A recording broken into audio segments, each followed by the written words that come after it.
Let me show you how my wife and I made this mural in our house. It was a lot of work, but you don't have to be a master letterer to do this, because what I did was choose a font that I really liked, and it has all of these really cool glyphs, or what you would call alternates, in it. Like, you see how these two E's are different, and the font is called Drippy, which I will link down below. By the way, this is super easy to do in Kittl because I can just change the angle like that.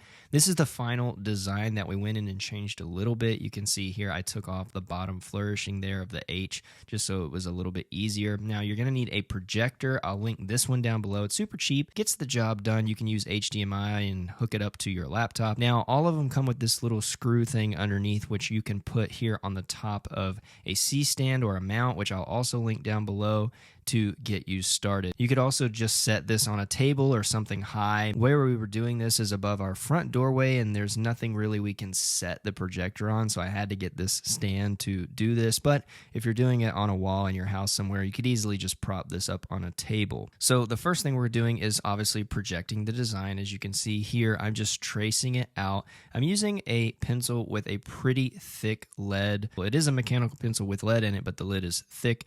And you can see here I have a little sheet of paper with me, and I'm putting my hand, I'm left-handed, so this is a little bit tougher for me, but you want a sheet of paper so that you're not going to spread the lead everywhere, so this is going to help you a ton. Now, one thing I want to point out about when you are tracing is do as much of one letter in one place at a time. Don't try to do just one all of one side. So example, I'm doing the left and the right side of the K at the top, left and right side of the E in one go. I'm not trying to do one whole side of a letter and then go back and do a whole nother side of the letter, because then you have to move the paper around that much more. So for example, here you can see I'm doing both sides of the O on the left and the right. Move the paper, do both sides of the bottom here, do both sides of the D, then move the paper, do both sides of the right. So you want to kind of go in that technique because it's going to help you speed up your entire process and help you not make a mess, because you could slide this around, and if you're not using a piece of paper and your hand is touching everything, this lead is going to go everywhere on drywall. So you need to be very, very careful. So here's how it looks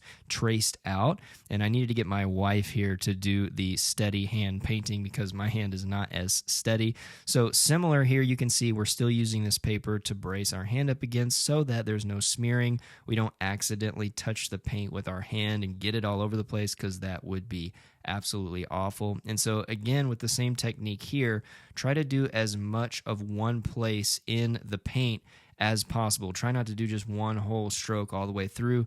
Try to pretty much fill in everywhere you are. Again, that helps you not move the paper so much, and it helps you not get so tired going through all the whole process from left to right and then having to go back and fill it in. Now, one thing I do want to point out is that what she is doing right now is pretty much just filling in to the edge as much as possible, and then we're going to use a smaller brush to go in and do all of the very fine tuning. So don't feel like you have to get everything perfect on your first sweep, because this is a thing that you do need to go and clean up later. Just get it as full as possible so that you have a good working place, you have a good starting point with the paint. And this is really maybe both the easiest and the hardest part, because you do need a steady hand to make sure the paint doesn't go anywhere, but really you're just painting in the lines. So you don't really need to be like a master letterer or a master painter or anything, so long as you can paint within the lines. And as long as you have a couple of different sizes of brushes, you can do this really easily. So now we're going to make sure that we fill in all of the letters here nice and full, nice and complete, so that we have a good working place to go back and do it with all of the smaller brushes. And this is going to take you some time. This fully elapsed, I would say, probably took about 2.5 hours tracing and then painting in. And then in terms of detailing, that's up to you how intense you want to go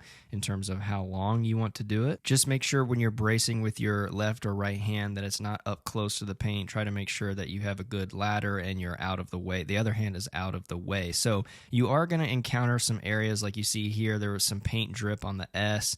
There's some wobbliness on the D. There's some little weird places here in the C. So I do recommend having some paint that is your wall paint. Just get a little cup. You don't need much, so that way you can go in and do some fine tuning like this. And here is the final mural design. I hope that was easy to see how you can do the same thing, and let me know if you're going to try it down in the comments.